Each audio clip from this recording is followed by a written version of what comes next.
Welcome to another segment of Recovery Live Global.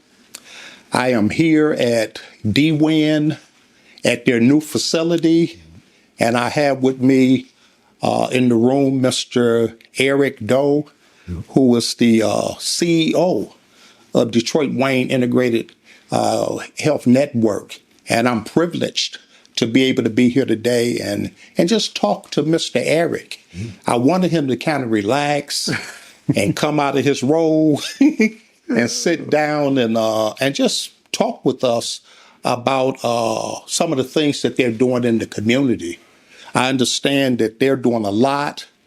They're working on different facilities. You got the Milwaukee facility. You got the now the Woodward facilities, and I don't know how many more.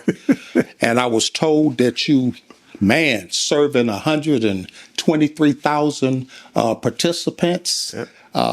That's what the research says. And then the research says that you are now training law enforcement. Yeah. Because of the epidemic that's going on in the community, where we have individuals that's having a mental health crisis, and the police or the 911 officers now need to be trained with mental health so that they can address the issue without a gun or a taser and things like that. We got too many things or too many episodes where we got mental health people that have decompensated off of their medications and they out in the field. So I heard that that's another vision and dream of yours. They told me you got a mobile crisis team. Man, a mobile crisis team, and then you got the and then they told me that your agency is evidence-based and data-driven. Yes. I want you to touch that a little bit. Maybe I better stop right there and let you get in, because it's about two or three other bullets that I like to touch. Absolutely. So let's start with this 123,000 participants. And I don't know how many providers it is, but 123,000 participants. Man, you got your hand. How you feel about that? You know, it's incredible. First of all, I just want to thank you so much, for not only having me on here, but having me on here to talk about this incredible organization in Detroit Wayne. Mm-hmm. We sit in a very fortunate position in so many ways. I mean, in the heart of Detroit, in the heart of Wayne County, a county that serves roughly, 1.7 million people. And when you think about it, the fact that we serve 123,000 people, it is extraordinary. Mm-hmm. But I'm quite sure that there are hundreds, if not thousands, of other folks out here who we can meet and who we can serve. Mm-hmm. And so, as much as I am enamored and, thrilled about the number of persons we serve, I also know, too, that there are communities that are out here, families who are out here who don't know about our resources. And I hope that this is one of those, programs that we do reach people to let them know that we have this incredible resource here. Mm-hmm. If they're struggling with mental illness, if they're struggling with substance use disorder, if their children, if their loved one, if their neighbors are struggling, because we all come upon those difficult times, and how extraordinary to know that there's a service or services that are out here that are free. Man, that's something right there. When you think about it, and I thank God for Recovery Live Global, yes, because our platform is able to capture some of the great work that the providers is doing. And now we're capturing some of the great work that the ones that's sponsoring the providers to be able to do. So it's layers and layers and levels of help that we can do. And then you talked about those mobile crisis team. Yes. Let's touch that a little bit. I know I heard about it, but they say that you can have a mobile crisis team that you can call the 1-800-241-4949. For sure. 1-800-241-4949. That number burned into my system. I'm telling you. But you can call that number, and an actual crisis mobile will come to your come where you're at, Yes. and actually could administer some of the services that we're administering in buildings and in walls now. Let's talk about that a little bit. Absolutely. You know, you mentioned first the provider network. We have well over 300 providers in the network, and well over 60 plus providers who are our CRIS, clinically responsible providers. And so those are my partners. You know, those are the folks who are out here who are making sure that we serve people. But in regards to mobile crisis, I mean, talk about a game changer. Wow. This thing truly started with a grant opportunity that was presented to us by Senator Debbie Stabenow. You know, there were a couple of dollars in D.C. That we applied for, and it truly, I thought we were going to get, you know, maybe $100,000, maybe two if I were lucky. Okay, but God has an incredible way of blessing you. You know, when you not least expect it, but when you're thinking of something that you believe is more, God gives you an abundance, and so. This grant opportunity, we applied for it and were able to get, you know, $4.5 million. Yes. Can you imagine that? You know, and so we use this incredible funding to provide for those, you know, 17 vans, you know, where we actually go out in communities to provide services. So imagine for some of our folks who transportation is a challenge. And so we build these incredible buildings. We have, you know, incredible partners in our providers who have buildings, but sometimes folks can't get to those places, you know, or you may, you know, then go to the hospital to provide, you know, where you believe that services will be provided there for you and having to wait so many hours. But now you have a crisis response team made up of a clinician, right, that actually will arrive to whether you're at home, you're at the McDonald's, you're at the library, where you're at the bus station, wherever you are, we will meet you where you are. And, you know, and when we show up, I tell you, those folks, I was watching one of the segments that we did when we launched, and what was incredibly awesome was just how empathetic, you know, my folks, my colleagues were. They talked more about their interaction with the individual than they did about all of the fancy clinical things that they were about to engage in. And for me, that was incredible to know that someone who I work with, someone who's my colleague, was meeting someone in the community as if this were going to be a conversation that they were having. Now that's a game changer. Absolutely is. Plus it's moving the stigma. Yes. You know, I don't have to walk through all of this and to try to get to treatment. Treatment is coming right there to me.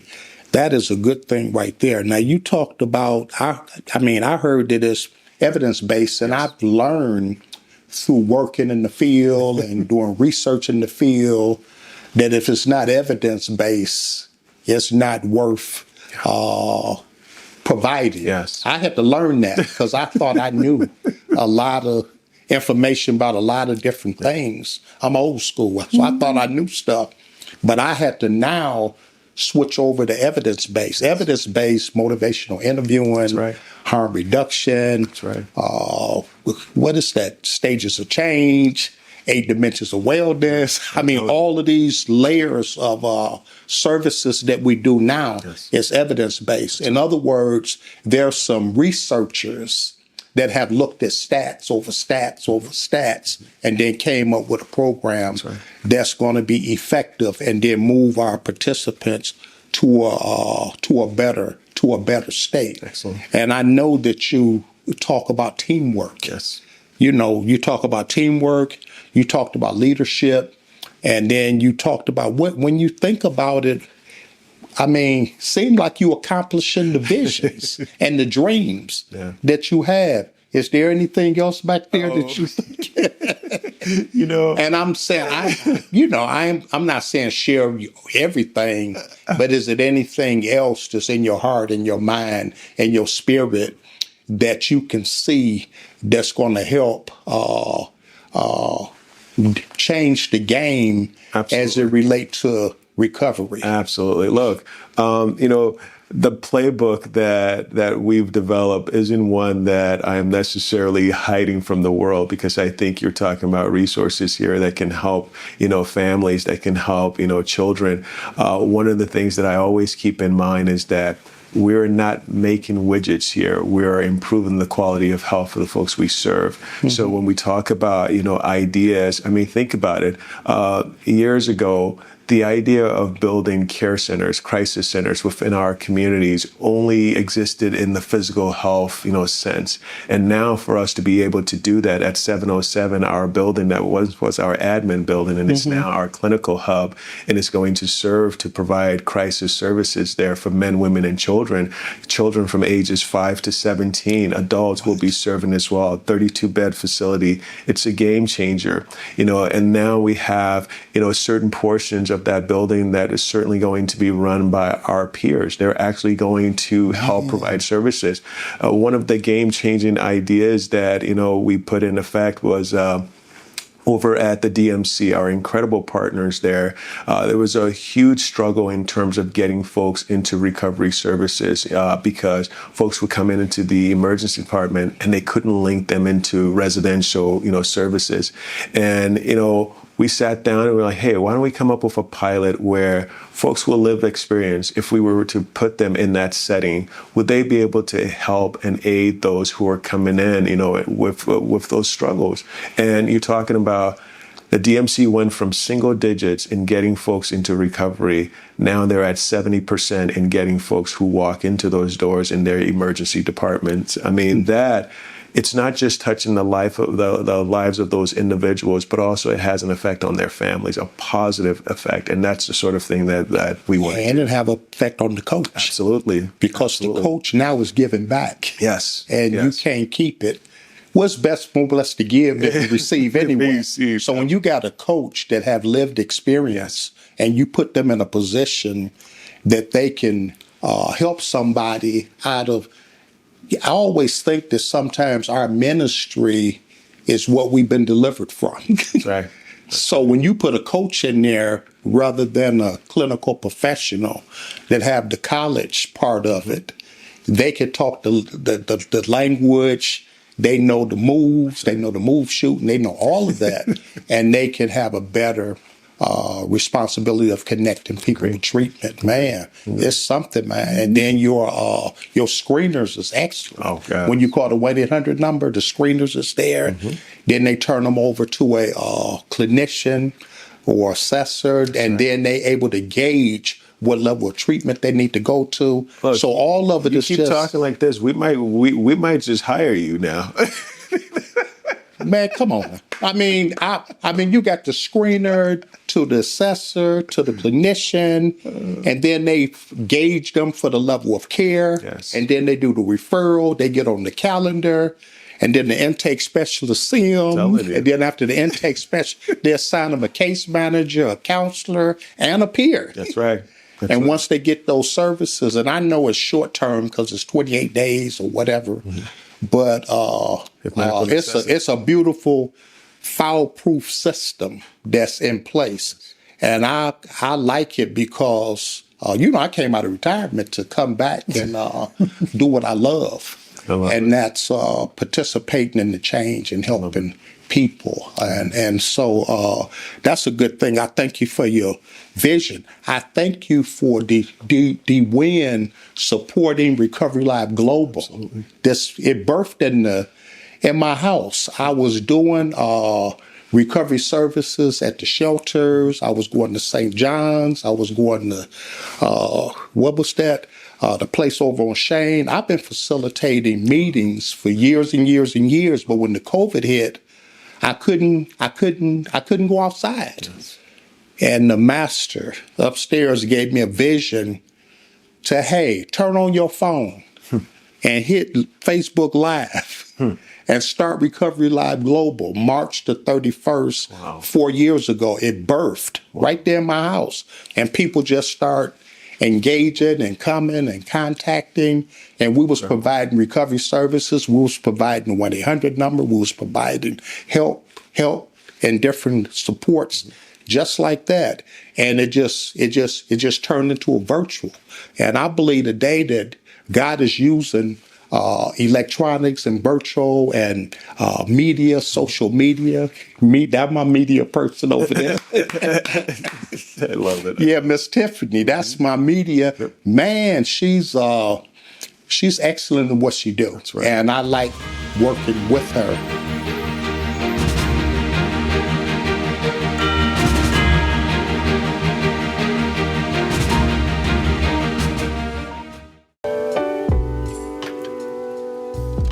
So the primary objective of the mobile units is to provide crisis intervention, stabilization, and de-escalation techniques to individuals of all ages experiencing a crisis in a community. Individuals may not be able to access certain services due to their insurance status, but with these units, we can help people regardless of their insurance status. And pretty much our goal is to provide individuals with immediate support and care right in their community, removing different barriers such as transportation. In that regard, we come to them. We can meet them anywhere they are in the community in Wayne County. So it can be in their home, it can be at their school, it could be at their local church, it can be at a park. Wherever they are in crisis, we are there to support. These mobile units are different because we are able to go where people are and give them services and support where they are most comfortable. So we're able to go to their homes, we can go to their schools, we can go to their local church, we can go to a community center. Wherever they are in crisis, we are able to go to them, removing that barrier of transportation. Now they can call us, we can go right out and give that person the services that they really need.